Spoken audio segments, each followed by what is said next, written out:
네, 안녕하세요. 김우탁 노무사입니다. 자, 이번에는 그 공부 방법 네 번째로서요. 객관식 경제학을 활용해서 노동경제학에 대한 이해를 확 높이는 방법을 좀 말씀드릴게요. 이 부분은 저는 그 개인적으로 이제 뭐 학원가에서 이렇게 강하게 얘기 드리진 않았지만 그 제가 개인적으로 노동경제학을 좀 이해를 올리고 그리고 학창 시절 그리고 뭐 여러 가지로 이제 경제학을 뭐 강의를 위해 공부하면서 제가 활용했던 방법이기도 한데 이게 시간이 많이 걸리는 일이라면 제가 추천드리진 않지만 그렇게 시간이 많이 걸리지 않아요. 자, 일단은 그 서두에서 오해하시면 안 되는 게요. 제가 이거를 1차 경제학을 하라고 말씀드리는 건 아니에요. 자, 물론 1차 경제학을 하시면 당연히 좋죠. 왜냐하면 노동경제학은 경제학 과목의 일부기 때문에 그리고 이제 심화 미시기 때문에 하면 당연히 좋아요.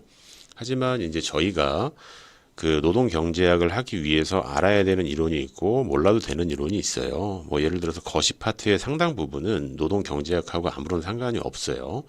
그렇기 때문에 그 효율적으로 공부를 하셔야 되는데 그 요 부분에 대해서 너무 안 하시게 되면은 앞으로 시험에 대해서 좀 심리적으로 되게 불안하실 거예요. 그래서 일단은 뭐 경제학과인 분들은 상관없고요. 이제 비경제학과 출신 수험생 분들은요. 객관식 경제학을 전혀 경험하지 않으셨을 거예요.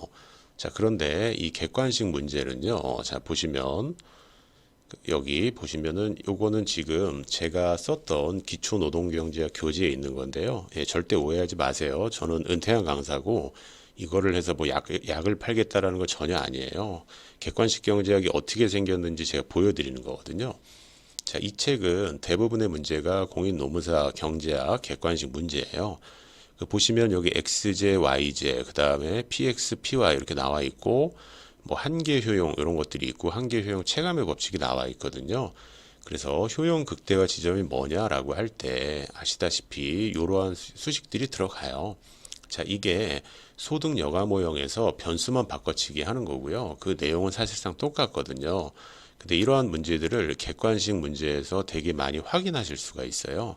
자, 지금 제가 이제 화면 영역에서는 안 잡았지만 제가 찾기 기능으로 한번 요 가볍게 한번 보세요. 올려볼게요. 자, 우리 시험 08년도 문제 해서 장기적으로 이윤을 극대화하기 위한 노동 투입량 해서 감소시켜야 하는 경우 이렇게 있고요. 대충 배우신 느낌이 살짝 나죠. 그리고 위로 가시게 되면은 이렇게 뭐 효용 함수 나와 있고요. 이게 다 그 소득 여가 모형에 대한 거고요. 여기 완전 보완제 이런 문제도 있고 계속 뭐 보여드린 김에 한번 이전으로 제가 한번 올라가 보겠습니다.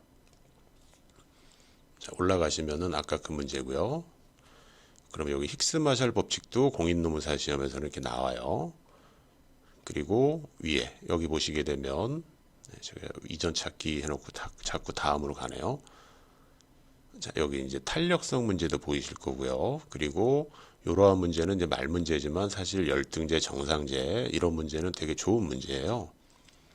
예, 그리고 여기 힉스 마샬 법칙 나와 있고, 그리고 이제 제가 요 강의를 할 때 그 계산형 문제에서요, 이렇게 탄력성 문제도 되게 많았고, 그리고 여기 나와 있는 요 3-7 같은 경우는 우리 시험 계산형 문제의 모태가 된 문제이기도 하고요. 여기 밑에 요 위에 나와 있는 요 문제 같은 경우도 사실 2017년 계산형 문제의 모태예요.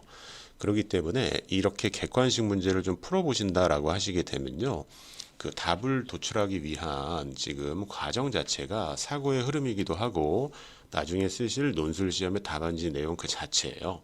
그리고 공부하시다가 그냥 퀴즈 풀듯이 고민하게 되면요. 실력은 자연스럽게 향상이 될 거고요. 혼자 풀기 때문에 누가 뭐라고 하지도 않아요. 그냥 상관 전혀 없거든요. 그 답을 맞췄을 때 이제 차차 희열을 느끼실 텐데 그러면은 이 수요 이론의 대체 효과, 소득 효과 등은 확실히 마스터할 수 있어요. 그럼 어떤 단원을 이제 발췌해서 푸셔야 되는 거냐면 뭐 시중에 뭐 공무원이나 각종 자격사 시험에 대한 객관식 문제집이 많이 있습니다. 그래서 이거는 돈 아끼시지 말고 한 권 사셔가지고 특히 해설이 좀 자세하게 나와 있는 책을 사셔가지고요. 그 소비자 이론, 수요 이론을 꼭 푸셔야 돼요. 그래서 대체 효과, 소득 효과를 완전히 마스터하셔야 이른바 규모 효과까지 이해가 되실 거고요. 그리고 추후에 장기 어떤 노동 수요 곡선의 계산형 문제를 구축할 때 이 비용 이론은 풀어보시는 게 좋아요. 그러면 미분을 경험하실 수 있고 크게 두렵지 않을 겁니다. 그리고 생산 요소 이론은 노동 경제학 그 자체이기 때문에 이쪽도 풀어보셔야 되고요. 그러면 우리 시험의 계산형 문제는 이 객관식 경제학 이상 절대 안 나와요. 그래서 자연스럽게 커버할 수 있고요. 그러면 이 자격사별로 객관식 책들이 나와 있는 것들이 시중에 꽤 있는데, 자, 회계사 경제학은 우리나라 객관식 경제학 중에 가장 어려워요. 그래서 이쪽 문제는 별로 추천드리지 않고요. 이거 저희를 좀 괴롭게 할 수가 있어요.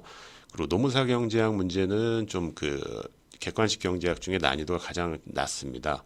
그래서 그 중간 사이즈에 있는 이 감정평가사 객관식 문제를 저 같은 경우는 개인적으로 추천을 하고요.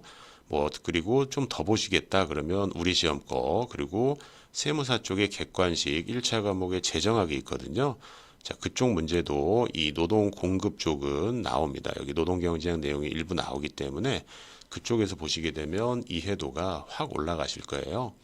그래서 지금 제가 말씀드리는 이 객관식 경제학 풀이는요, 다시 정리하면 1차 경제학을 하시라는 게 아니고요.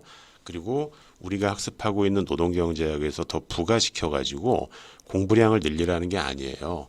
그 과정이 전혀 아니고 어차피 복습하는 차원으로 흡수가 될 거고 답을 맞추시다 보면 분명히 이해도가 확 올라가실 거고 그 자체가 나중에 논술 시험의 답안지에 스스로 정말 마음에 확 와닿은 상태에서 쓰실 수가 있을 거예요.